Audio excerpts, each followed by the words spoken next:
الحمد للہ وکفا والصلاة والسلام علی عباده الذین اصطفى خصوصا علی افضلهم وخاتم النبیین محمد الامین وعلی آلہ وصحبہ اجمعین اما بعد فقد قال اللہ تبارک وتعالی کما ورد فی سورة حامیم السجدہ اعوذ باللہ من الشیطان الرجیم بسم اللہ الرحمن الرحیم ان الذین قالوا ربنا اللہ ثم استقاموا تتنزل علیہم الملائکۃ الا تخافوا ولا تحزنوا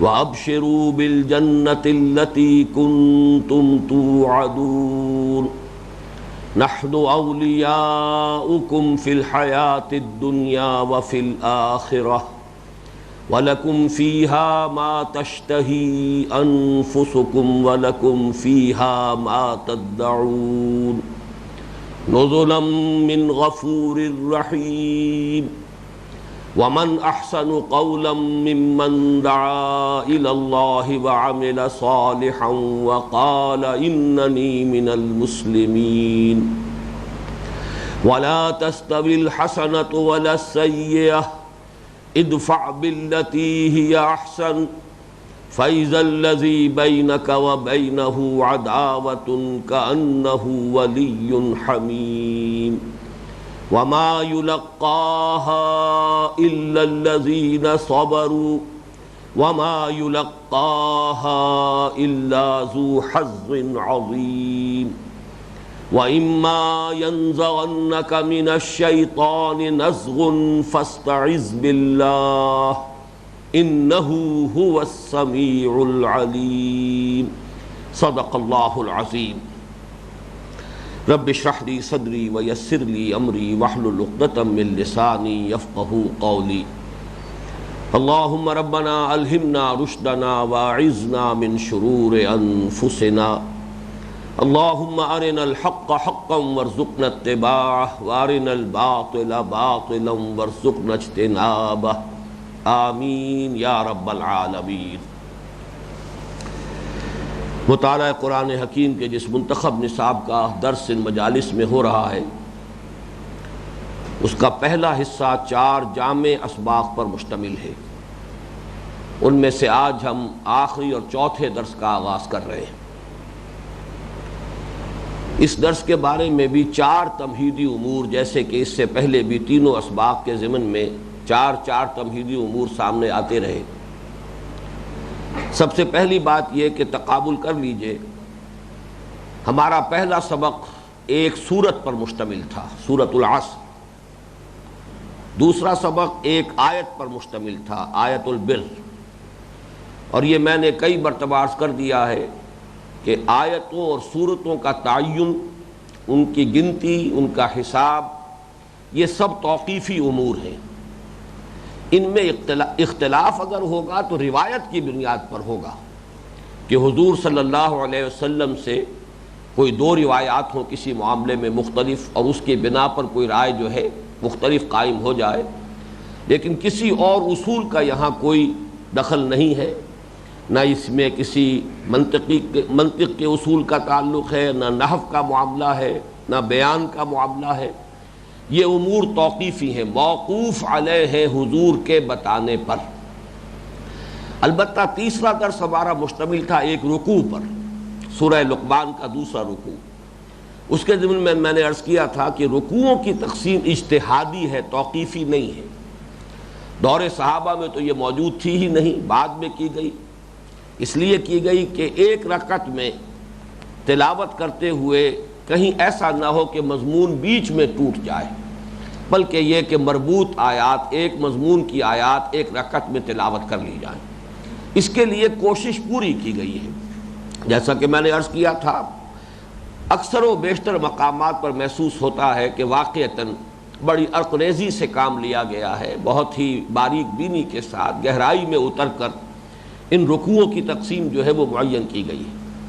البتہ چونکہ یہ اجتہادی امر ہے، اجتہادی امر میں خطا کا امکان ہے، لہذا اس میں اختلاف کی گنجائش ہے۔ بعض مقامات پر مجھے بھی یہ محسوس ہوا ہے کہ اگر ایک آیت پہلے یا ایک آیت بعد رکوع کا معاملہ ہوتا تو وہ بہتر ہوتا، لیکن ہمارے ان اسباق میں اس چوتھے درس میں یہ بات نمایاں ترین صورت میں سامنے آئی۔ یہ جو 7 آیات میں نے ابھی تلاوت کی ہیں، ان میں سے 3 آیات سورہ حامیم سجدہ کے چوتھے رکوع کے آخر میں ہے، اور 4 آیات سورہ حامیم سجدہ کے 5ویں رکوع کے شروع میں ہے۔ گویا کہ یہ 2 رکوعوں پر یہ کچھ حصہ چوتھے رکوع کا اور کچھ حصہ 5ویں رکوع کا، اس طریقے سے یہ 7 آیات ہیں۔ لیکن بنظر غائب دیکھا جائے تو ان میں بڑا گہرا ربط ہے۔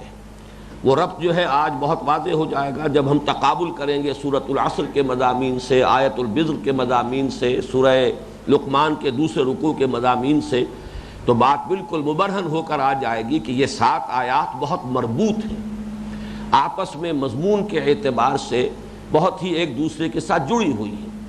اس اعتبار سے رکوعوں کی تقسیم میں بہتر ہوتا کہ ان 7 آیات کو بجائے 2 رکوعوں میں منقسم کرنے کے انہیں ایک رکوع کی شکل دی جاتی۔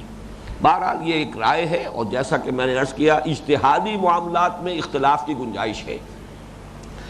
دوسری بات یہ نوٹ کیجئے کہ جو 7 آیات کا ہندسہ آیا ہے، یہ 7 آیات پر مشتمل نہایت مربوط مضمون ہے، تو یہ بات قرآن مجید میں دوسرے مقامات پر بھی نظر آتی ہے۔ یہ 7 کا ہندسہ اور 3 کا ہندسہ خاص طور پر، بعض تو صورتیں جو ہے جو نہایت جامع صورتیں ہیں، جامع ترین صورت سورۃ العصر 3 آیات پر مشتمل ہے۔ اسی طریقے سے ہم دیکھتے ہیں کہ جو طویل صورتیں ہیں قرآن مجید کی، ان میں بھی بہت سے مقامات ایسے ہیں جہاں 3 آیات کے بڑے چھوٹے سے گلدستے نہایت جامع، باہم بہت مربوط، اس کی بہت سی مثالیں ہیں جو بعد میں انشاءاللہ، ویسے آج بھی ایک مثال سامنے آ جائے گی لیکن اس کی مثالیں بہت ہیں۔ آج کے حوالے سے یہ 7 آیات کے عدد کے اعتبار سے میں عرض کر رہا ہوں۔ چنانچہ سب کو معلوم ہے سورہ مدثر کی ابتدائی 7 آیات، اس میں وہ قوافی یا فواصل بالکل وہی ہے، اس کے بعد جو ہے فواصل بدل جاتے ہیں۔ یا ایھا المدثر قم فانذر وربک فکبر وثیابک فطہر والرجز فاہجر ولا تمنن تستکثر ولربک فاصبر، 7 آیات۔ اب اس کے بعد فاذا نقر فی الناقور فذلک یومئذ یوم عسیر، اب یہ فواصل بدل گئے، اور یہ معلوم ہے ہمیں روایات کی بنیاد پر، اور روایات صحیح روایات، مستند روایات، یہ دوسری وحی ہے یا تیسری وحی ہے جو محمد الرسول اللہ صلی اللہ علیہ وسلم پر ہوئی، بلکہ ایک ترتیب کے اعتبار سے چوتھی وحی ہے، اگرچہ فترت کے بعد پہلی وحی ہے۔ پہلی وحی کے بعد پھر جو 2 وحییں آئیں، پھر کچھ ایک وقفہ ہوا ہے، تو جو فترت الوحی ہوئی ہے تھوڑے سے دیر کے لیے، پھر یہ پہلی ہے جو وحی آئی ہے جو 7 آیات پر مشتمل ہے۔ اسی طرح سورہ نون کی ابتدائی 7 آیات، سورہ مزمل کی بھی اگرچہ جو قوافی کا تعلق ہے یا فواصل کا، وہ تو آگے بھی سلسلہ چلتا ہے، لیکن غور سے اگر انسان اس پر دیکھے تو نظر آتا ہے کہ پہلی 7 آیات معلوم ہوتا ہے یکجا نازل ہوئی ہے، بعد میں جو ہے وہ بعد میں آیات نازل ہوئی۔ سب سے زیادہ نمایاں مثال سورہ فاتحہ 7 آیات پر مشتمل ہے۔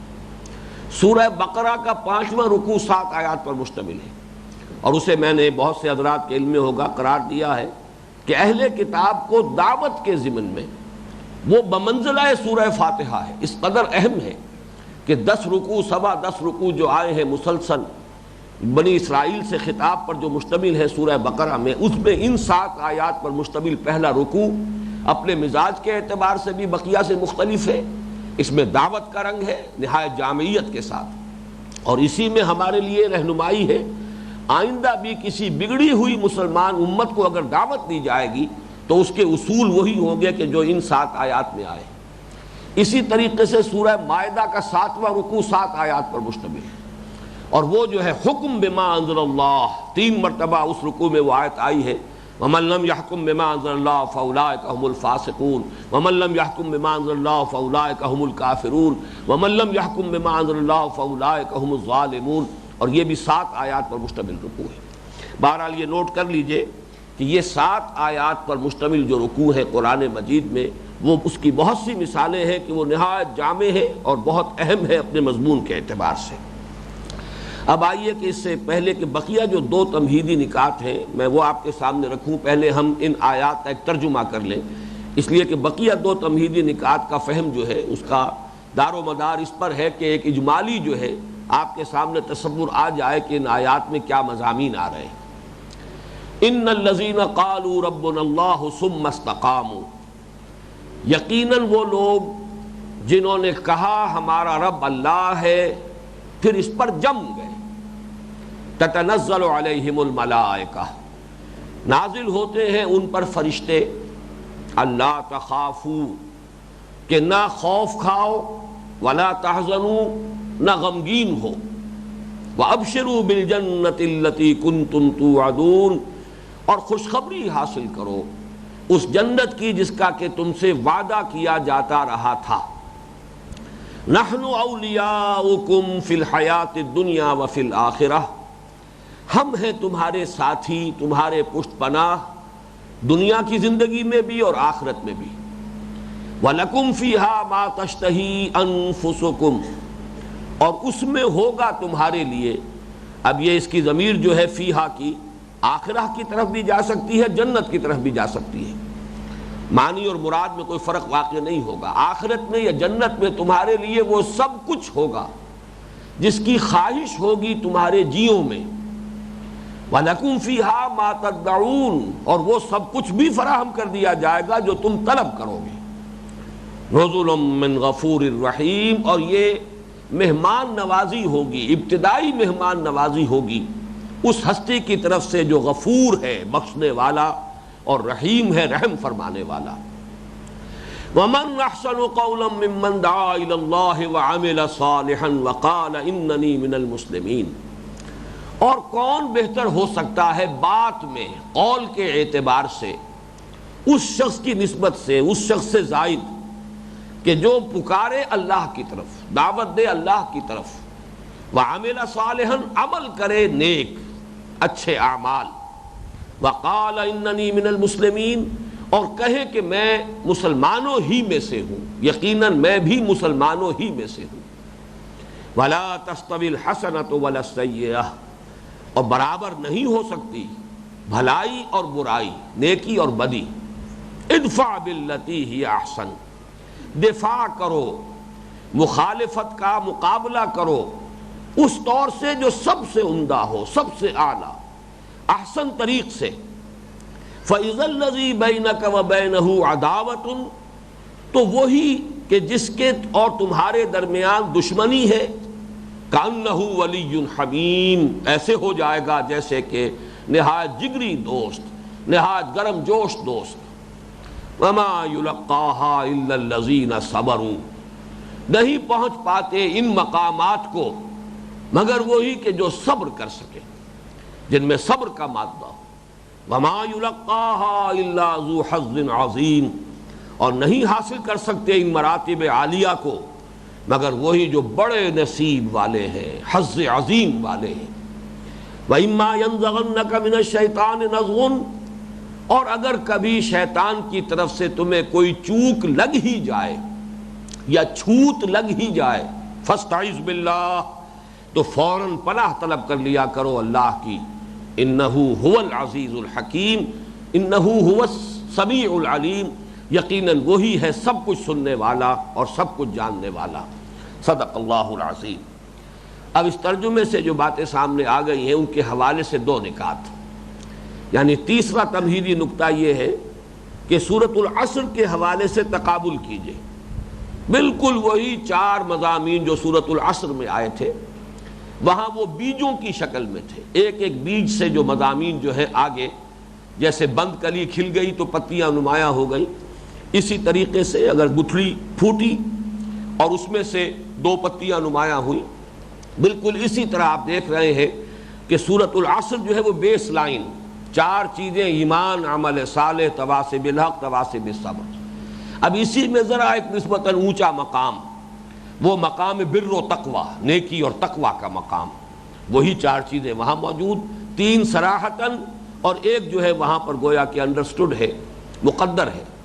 پھر یہی چار مضامین سورہ لقمان کے دوسرے رکوع میں، وہ ذرا اور اس سے بلند تر مقام ہے، مقام عظیمت، ان ذالک من عزم الامور۔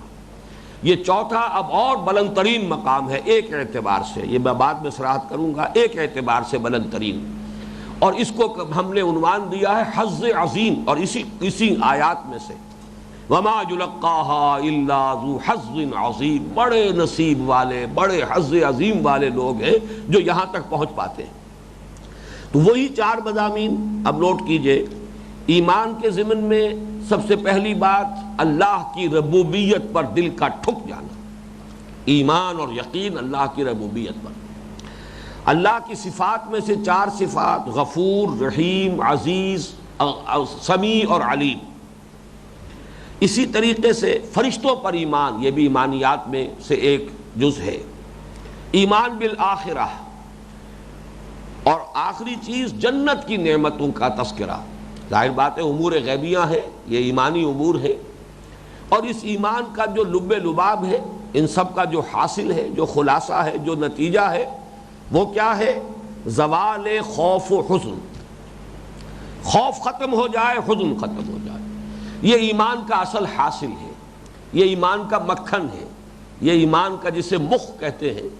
جیسے کہ حضور نے فرمایا دعا مخ العبادہ، دعا جو ہے وہ عبادت کا اصل جوہر ہے۔ اسی طریقے سے ایمان کا اصل جوہر، ایمان کا اصل حاصل، ایمان کا اصل مکھن کیا ہے؟ زوال خوف و حزن۔ یہ بعد میں تفصیل سے بات ہو جائے گی۔ عمل صالح کا تذکرہ ان آیات میں 2 انداز میں آیا۔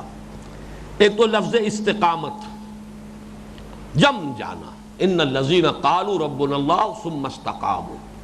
اس استقامت میں ظاہر بات ہے کہ ایمان کے جو عملی تقاضے ہیں وہ بھی لازماً پیش نظر ہے۔ پھر وہ لفظ جوں کا توں بھی آ گیا، وَمَنْ أَحْسَنُ قَوْلًا مِّمَّنْ دَعَا إِلَى اللَّهِ وَعَمِلَ صَالِحًا۔ معلوم ہوا کہ وہ عمل صالح کا بھی 2 انداز سے یہاں تذکرہ موجود ہے۔ تواصی بالحق کے ضمن میں ایک نئی اصطلاح سامنے آئی، دعوت الی اللہ۔ ہم نے اس سے پہلے جو اصطلاحات دیکھی ہے، امر بالمعروف نہی عن المنکر، تواصی بالحق، لیکن ایک تیسری اصطلاح سامنے آئی ہے، بات تو وہی ہے، ایک پھول کا مضمون ہو تو 100 رنگ سے باندھو، دعوت الی اللہ۔ چوتھی چیز صبر، اور یہاں صبر کے ضمن میں آیا وما یلقاها الا الذین صبروا، نہیں پہنچ سکتے اس مقام کو، اس مرتبے کو، مگر وہی کہ جو صبر کرنے والے۔ گویا کہ وہی سورۃ العصر کے مضامین ہے چاروں۔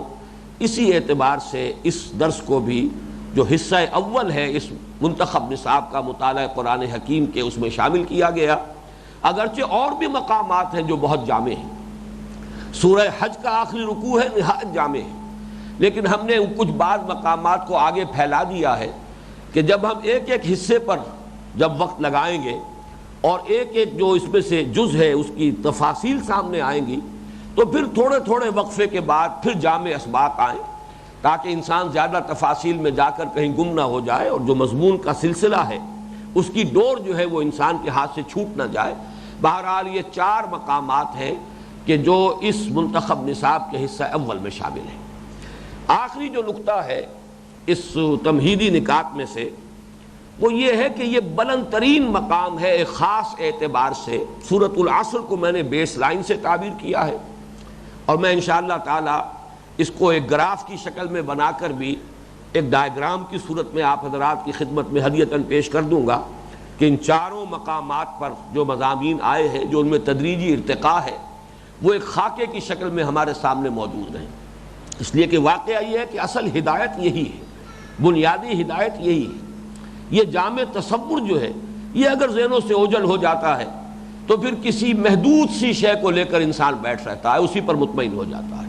کل حزب بما لدیہم فرحون، وہ حصے بکھرے کر لیتے ہیں دین کے، اور ایک ایک حصے کو لے کر ہر شخص جو ہے اپنی جگہ پر بہت مطمئن ہے، بہت ہی مسرور و شاداں و فرحاں ہوتا ہے۔ کل حزب بما لدیہم فرحون، ہوتا یہی ہے کہ اڑائے کچھ ورق لالے نے، کچھ نرگس نے، کچھ گل نے، چمن میں ہر طرف بکھری ہوئی ہے داستاں میری۔ وہ حصے بکھرے ہو کر وہ در حقیقت مختلف طبقات اور مختلف گروہوں کے درمیان منقسم ہو جاتا ہے۔ تو دین کی اس کلی حقیقت کو اور فرائض دینی اور دینی ذمہ داریوں کے اس جامع تصور کو سامنے رکھنا بہت ضروری ہے۔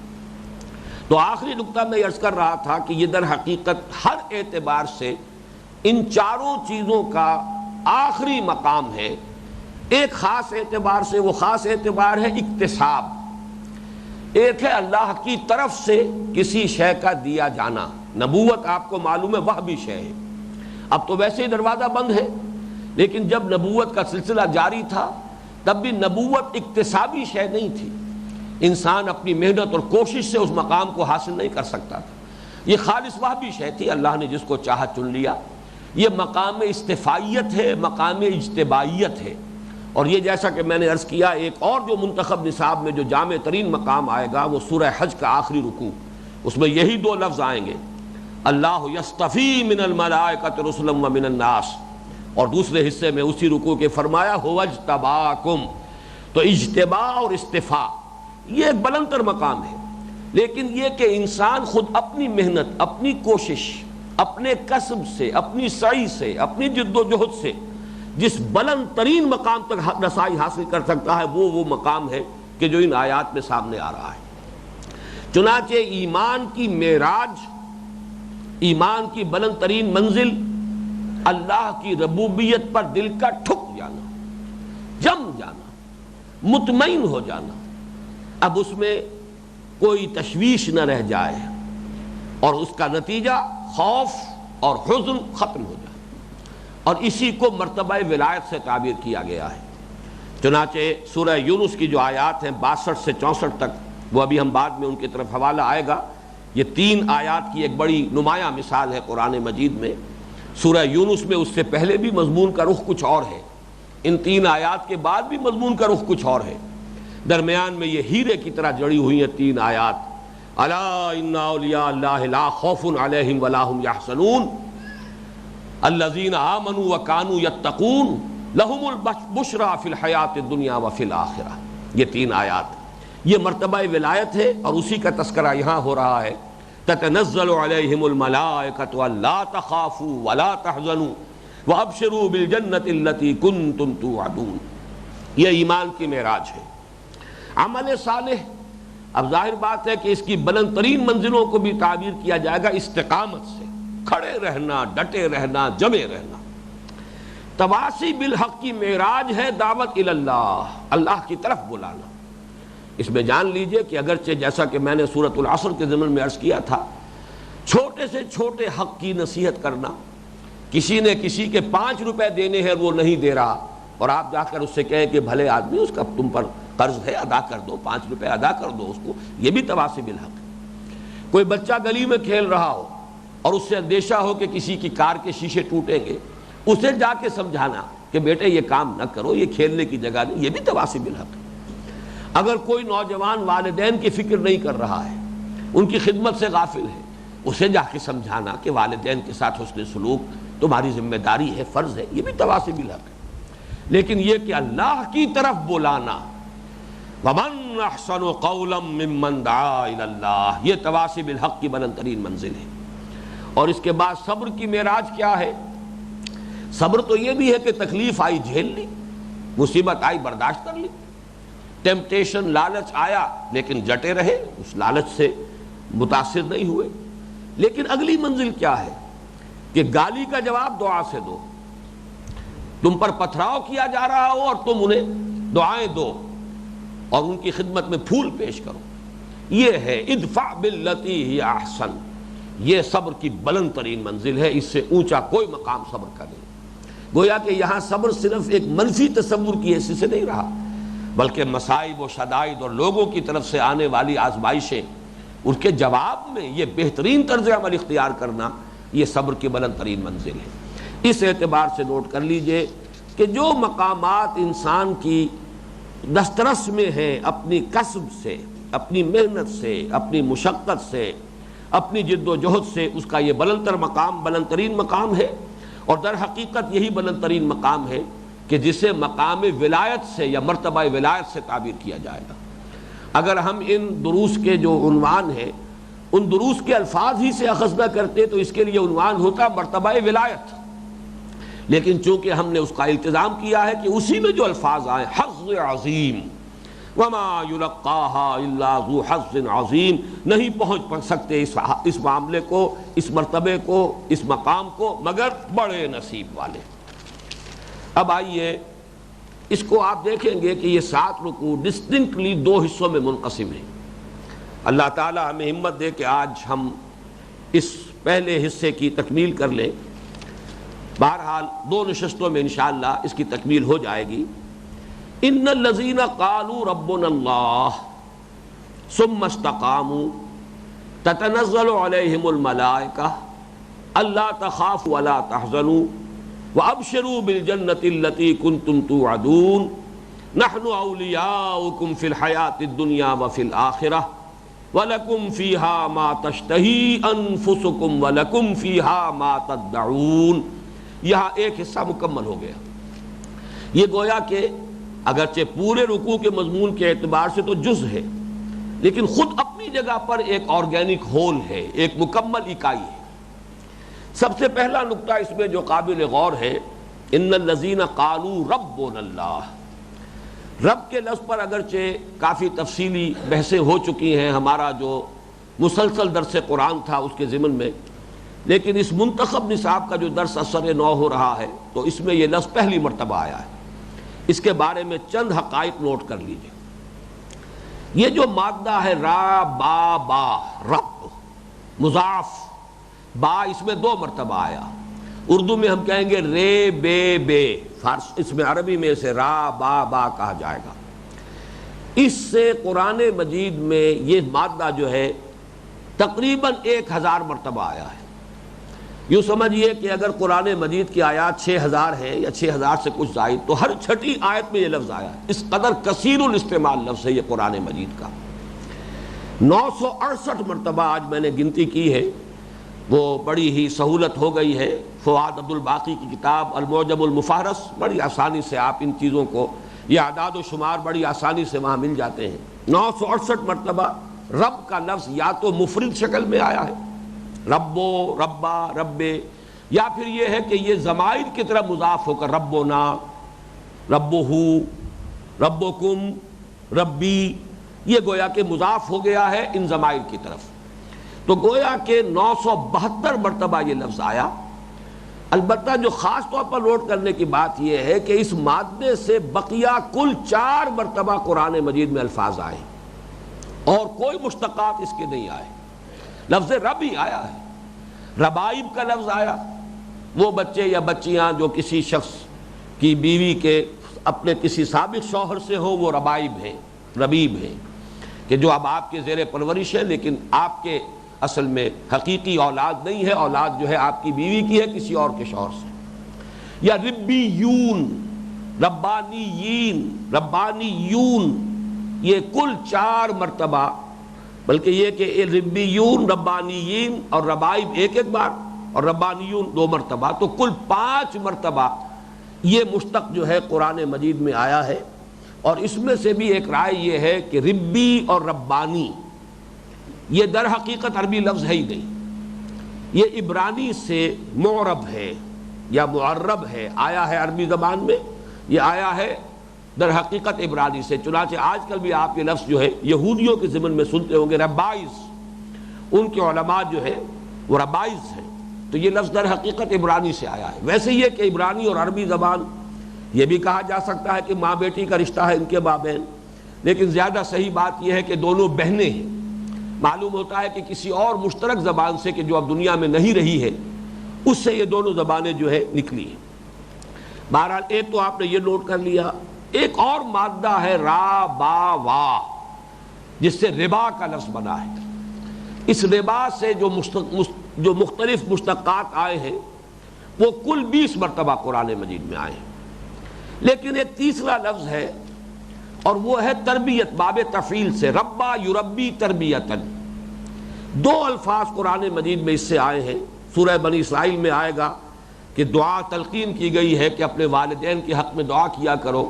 وَقُلْ رَبِّ ارْحَمْهُمَا كَمَا رَبَّيَانِي صَغِيرًا، کہو کہ اے رب میرے ان والدین پر رحم فرما جیسے کہ انہوں نے مجھے پالا اور پوسا جبکہ میں چھوٹا سا تھا.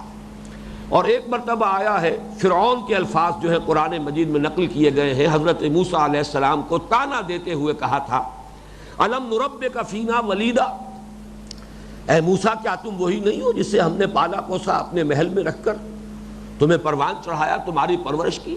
گویا کہ اگر زیادہ سخت الفاظ میں اس کے مفہوم کو ادا کیا جائے تو یہ ہوگا ہمارے ٹکڑوں پر نہیں پلے تھے تم، آج تمہاری یہ جرت ہو گئی ہے کہ ہمارے سامنے آ کر بات کر رہے ہیں۔ میں نے یہ ساری بحث اس لیے کی ہے کہ اصل میں نحویین کے ہاں ایک بڑا اختلاف ہے، اور وہ اختلاف یہ ہے، ایک رائے یہ ہے کہ یہ را با با اور را با واو در حقیقت یہ ایک ہی مادہ ہے۔ چنانچہ امام راغب رحمت اللہ علیہ نے تو رب کے لفظ کے بارے میں کہا ہے اصلہ من التربیت، اس رب کی جو اصل ہے وہ ہے ہی تربیت سے، اور وہ تربیت کیا ہے؟ وَهُوَ إِنشَاءُ الشَّيْءِ حَالًا فَحَالًا إِلَى حَدِّ التَّمَامِ، کسی شے کو ایک کیفیت کے بعد دوسری کیفیت درجہ بدرجہ اس کی تکمیلی صورت، اس کی اتمامی صورت تک پہنچا دینا۔ یہی در حقیقت پروردگار، پرورش کنندہ، پالن ہار۔ ظاہر بات ہے کہ جب والدین بچوں کو پال رہے ہیں تو چھوٹے سے بڑے ہو رہے ہیں درجہ بدرجہ، اور ہر درجے کی ضروریات جو ہے والدین فراہم کر رہے ہیں، اس کے لیے بھاگ دوڑ کر رہے ہیں۔ ابھی بچہ اس درجے کو پہنچا نہیں ہے کہ پہلے سے انہیں فکر ہے کہ اس کے جو ضرورتیں ہوں گی اس درجے پر پہنچنے کے بعد اس کو پورا کیا جائے۔ تو انشاء الشیء، کسی شے کو اٹھانا، ابھارنا، بلند کرنا، حالن فحالن، ایک حال سے دوسرے حال کو، پھر اس سے تیسرے حال کو، درجہ بدرجہ، لترکبن طبقا عن طبق الی حد التمام، آخری حد تک اس کو پہنچا دینا۔ بہرحال امام راغب نے اس تربیت کو اصل قرار دیا ہے لفظ رب کا، لیکن یہ کہ ایک رائے یہ ہے کہ ربا کا مادہ بھی ہے۔ امام راغبی کی میں آپ کو بتا رہا ہوں کہ ان کی رائے یہ ہے، وَقِيلَ أَصْلُهُ مِنَ الْمُضَاعِفِ مِنَ الْمُضَاعَفِ فَقُلِبَ تَخْفِيفًا، اصل میں رب ہی کی شکل بدلی ہے ربا کے اندر، اور یہ جو اربا یربی، کسی چیز کو بڑھانا، یہ ساری چیزیں، ربط، زمین جو ہے ابری، بارش جب ہوتی ہے، اہتزت و ربت وانبتت من کل زوج بہیج، تو یہ بھی در حقیقت رب ہی کی بدلی ہوئی شکل ہے۔ اب میں اس کا جو خلاصہ نکال رہا ہوں وہ یہ ہے، قرآن مجید میں جو لفظ رب کا استعمال آیا ہے، جو 968 مرتبہ آیا ہے رب کی شکل میں، اور 4 مرتبہ اس کی جمع ارباب، 972 مرتبہ یہ لفظ آیا قرآن مجید۔ اس کے استعمالات کا اگر جائزہ لیا جائے تو معلوم ہوتا ہے کہ اصل مفہوم ہے رب کا مالک ہونا، آقا ہونا۔ جو مالک ہے وہ آقا ہے، لہذا آپ کہتے ہیں رب المال، مال والا۔ جب کہیں کوئی مزاربت ہوتی ہے تو ایک شخص کام کرنے والا ہے عامل، اور ایک ہے جس کا سرمایہ ہے، اس سرمایہ والے کو کہیں گے رب المال۔ مال جس کا ہے، مال کا جو مالک ہے وہ رب المال ہے۔ رب الدار، گھر کا مالک۔ رب البیت، اللہ تعالیٰ جو ہے فَلْيَعْبُدُوا رَبَّ هَذَا الْبَيْتِ، یہ رب بیت جو ہے اس گھر کا مالک۔ تو در حقیقت رب کا اصل مفہوم ہے مالک اور آقا ہونا۔ اسی معنی میں حضرت یوسف علیہ السلام نے سورہ یوسف میں یہ لفظ آیا ہے کہ وہ جو زلیخا تھی یا جو بھی تھی، امرات عزیز، عزیز کی بیوی، جب اس نے گناہ کی دعوت دی ہے تو حضرت یوسف نے جو فرمایا اس میں یہ کہا ہوا ربی، کہ تمہارا شوہر جو ہے وہ میرا آقا ہے، مالک ہے، اس نے مجھے خریدا ہے۔ اور اسی طریقے سے بادشاہ کے لیے انہوں نے کہا تھا رب کا لفظ استعمال کیا تھا کہ جاؤ اپنے رب کے پاس۔ ان لوگوں میں سے کہ جنہوں نے 2 اشخاص نے جو ان سے تعبیر پوچھی تھی اپنی خوابوں کی، اور وہ واپس آیا تھا حضرت یوسف علیہ السلام سے جیل میں بادشاہ کے خواب کی تعبیر معلوم کرنے کے لیے، تو رب کا لفظ بادشاہ کے لیے آ رہا ہے، رب کا لفظ آقا کے لیے آ رہا ہے۔ عام استعمالات میں رب المال، رب الدار، گھر والا، گھر کا مالک۔ تو اصل مفہوم تو اس کا ہے مالک ہونا، آقا ہونا، مختار ہونا۔ البتہ اس میں طبعاً یہ مفہوم شامل ہے کہ کسی شے کو پروان چڑھانا، اس لیے کہ یہ بالکل طبعی بات ہے۔ یہ طبعی کا لفظ میں نے توئے سے بولا ہے، اور پہلے طبعاً جو کہا تھا وہ تے سے طبعاً ہے۔ اصلاً اس کا مفہوم ہے مالک اور آقا ہونا، طبعاً اس کا مفہوم ہے پرورش کرنا، پروان چڑھانا، ترقی دینا۔ اس لیے کہ یہ بات بالکل نیچرل ہے، طبعی ہے کہ جو شخص کسی شے کا مالک ہوتا ہے وہ اس میں بڑھوتی چاہتا ہے۔ آپ کاروبار کر رہے ہیں، اس کے مالک ہیں، آپ اس میں چاہیں گے کہ ترقی ہو، اضافہ ہو۔ جو بھی کسی شے کا مالک ہے فطری طور پر وہ چاہے گا کہ اس میں ترقی ہو، اس میں ارتقاء ہو، اس میں اضافہ ہو، وہ بڑھے، وہ پھلے، وہ پھولے، وہ برگو بار لائے۔ اس اعتبار سے جو عام مفہوم لیا گیا ہے لفظ رب کا، پروردگار، پرورش کنندہ، پالن ہار، ہندی میں تو وہ صحیح ہے، لیکن وہ در حقیقت اس کا طبعاً وہ مفہوم ہے، اصلاً اس کا مفہوم جو ہے مالک اور آقا۔ اب آگے چلیے، ان الذین قالوا ربنا اللہ، بے شک وہ لوگ جنہوں نے کہا ہمارا رب اللہ ہے۔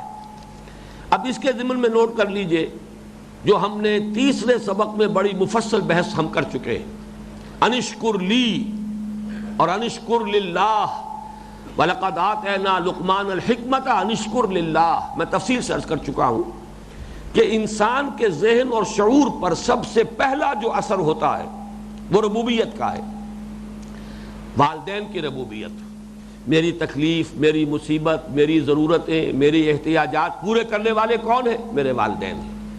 میری حفاظت کرنے والے کون ہیں؟ میرے والدین۔ یہ سب سے پہلا امپریشن ہے کہ جو بچے کے ذہن کے اوپر قائم ہوگا، یہ گویا کہ سب سے تحتانی جو سطح ہے انسان کے شعور کی، تحت الشعور کی، اس میں سب سے گہرا جو ہے امپریشن ہے وہ یہی ہے۔ البتہ جیسے جیسے شعور کی سطح بلند ہوتی ہے، انسان کی سوچ کا دائرہ وسیع ہوتا ہے، اب اس ربوبیت کے بارے میں بھی اس کا تصور پھیلتا ہے۔ میرے والدین ہی نہیں، میرے بھائی بہن بھی ہیں، میرے کنبے قبیلے والے بھی ہیں، میرے چچا بھی ہیں، میرے ماموں بھی ہیں، میرا پورا قبیلہ ہے، پھر میری قوم ہے، میرا وطن ہے، اور سارا وہی تصور ہے۔ میری ضروریات، میری مشکلات کو رفع کرنے والے، میری ضروریات پوری کرنے والے، میری احتیاجات رفع کرنے والے۔ اس سے آگے بڑھ کر ایک چھلانگ انسان لگاتا ہے، اور یہ ہے سائنس کی ترقی۔ تمام عناصر فطرت، اجرام سماویہ سے لے کر پانی، ہوا، یہ تمام چیزیں ان سب کی ربوبیت ہے۔ میری ضرورتیں تو سب سے پوری ہو رہی ہیں۔ زمین سے فصلیں اگتی ہیں کہ جو کچھ میں کھا رہا ہوں، والدین نے مجھے کھلایا، لیکن ان کو پیدا کرنے والے والدین نہیں ہے۔ یہ گندم تو زمین سے اگی ہے، اس زمین سے اگنے میں پانی کا بڑا عمل دخل ہے، بارش کے برسنے میں سورج کا بڑا عمل دخل ہے۔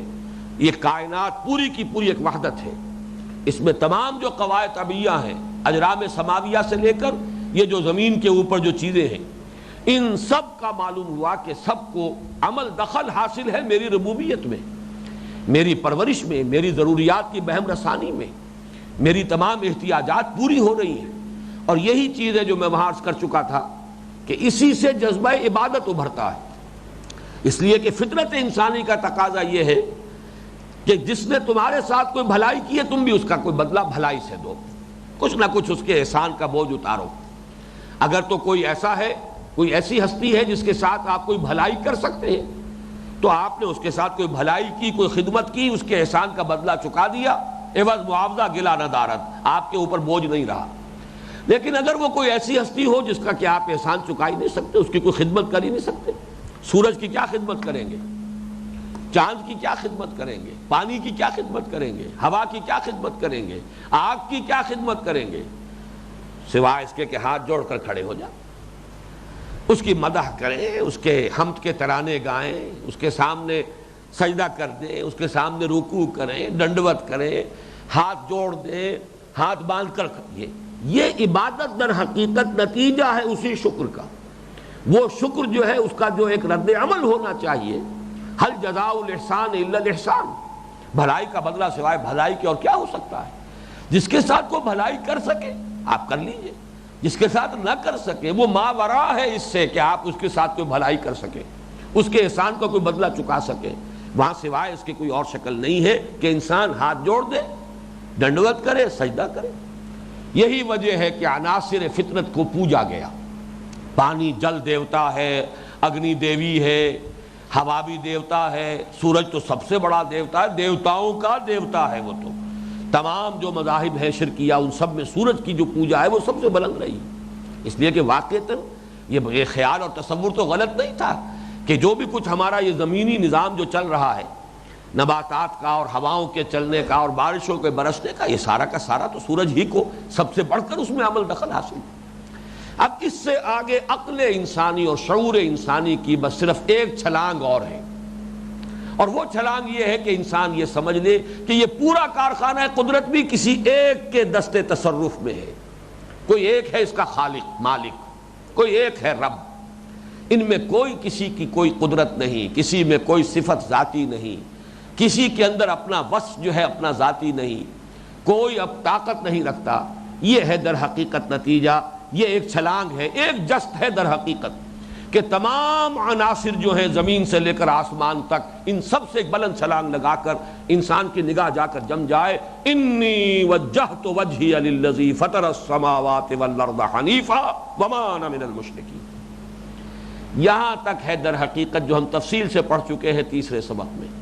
وَلَقَدْ آتَيْنَا لُقْمَانَ الْحِكْمَةَ أَنِ اشْكُرْ لِلَّهِ. ہم نے لقمان کو حکمت عطا کی، اور حکمت دو چیزوں کے امتزاج سے وجود میں آتی ہے، فطرت سلیمہ، عقل سلیم.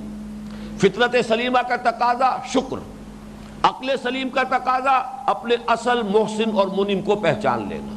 جب پہچان لیا انشکر للہ کہ کرو شکر اللہ کا. اب اس کے بعد صرف ایک مرحلہ باقی رہ جاتا ہے اور وہ ہے استقامت. اب اس پر دل کا ٹھک جانا، اس لیے کہ ہم رہتے ہیں عالم اسباب میں.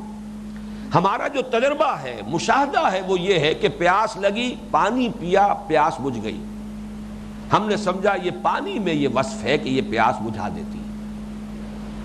ہمیں بھوک تھی، نقاہت تھی، ذوف تھا، کھانا کھایا، اثر نو ایک تازگی آ گئی، جسم میں توانائی محسوس ہوئی. اور یہ اتنا ہوتا ہے، پے بپے ہوتا ہے، مسلسل ہوتا ہے، دن میں 3 مرتبہ ہو رہا ہے. تجربہ اتنا تاکیدی ہے. اس کا نتیجہ کیا نکلتا ہے؟ ہم محجوب ہو جاتے ہیں مسبب الاسباب سے، اور پھر ہمارا تصور یہ جم جاتا ہے اس کھانے کے اندر توانائی ہے، اس میں میری ضرورت کو پورا کرنے کا وصف موجود ہے. یہ میں نے 2 مثالیں دی ہیں. باقی یہ کوئی شخص ہے، طاقتور ہے، قوی ہے، اس کے پاس اختیارات ہیں، وہ آپ کا بھلا بھی کر سکتا ہے، برا بھی کر سکتا ہے. وہ آپ کی پرسنل رپورٹ، کانفیڈنشل رپورٹ بگاڑ دے، ترقی رک جائے گی. اگر کوئی اچھے جملے لکھ دے، ترقی مل جائے گی. یہ چیزیں آپ کے تجربے میں آتی، آپ سمجھ بیٹھتے ہیں اس شخص کے ہاتھ میں میری مضرت بھی ہے، میرا نفع بھی ہے. یہ میرا کوئی بھلا بھی کر سکتا ہے اور مجھے کوئی نقصان بھی پہنچا سکتا ہے.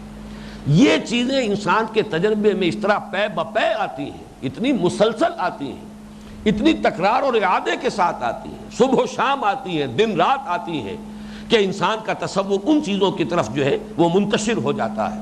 مجھے اکبر الہ آبادی کا شعر یاد آ رہا ہے، منتشر رہتا ہے مکروہات دنیا پر بہت، اس دل مضطر کو یا اللہ اطمینان دے. یہ اطمینان جو ہے اس بات سے ربی اللہ، میرا رب اللہ ہے، میری پرورش اللہ سے ہے، اللہ کے اذن سے ہے، اللہ کے حکم سے ہے. اسباب میں کچھ نہیں ہے، سب کچھ مسبب الاسباب کے ہاتھ میں ہے. یہ یقین ہو جانا یہ مشکل ہے. علم ہو جانا آسان، عقلاً ایک بات کو سمجھ لینا آسان، اس پر جم جانا مشکل. اس لیے یہاں جو دوسرا لفظ آیا ہے، اصل میں اس درس کا جو اصل کی ورڈ ہے وہ یہ ہے، ان الذین قالوا ربنا اللہ ثم استقاموا. گویا کہ ہمارے تیسرے درس کے بعد جو قدم آگے بڑھا ہے آج کے اس درس میں، چوتھے درس میں، وہ لفظ استقامت ہے. ورنہ یہ ساری بات ربنا اللہ یہ تو آ چکی تھی. وَلَقَدْ آتَيْنَا لُقْمَانَ الْحِكْمَةَ أَنِ اشْكُرْ لِلَّهِ، اس میں سارا مضمون آ چکا تھا. اب جو یہاں اضافہ ہوا وہ استقامت کا ہے. ان الذین قالوا ربنا اللہ ثم استقاموا. یقیناً وہ لوگ جنہوں نے کہا ہمارا رب اللہ ہے پھر اس پر جم گئے. اس استقامت میں قیامت مضمر ہے. اس پر انشاءاللہ تعالی اب اگلی نشست میں گفتگو ہوگی. اقول قولی ھذا واستغفر اللہ لی ولکم ولسائر المسلمین والمسلمات.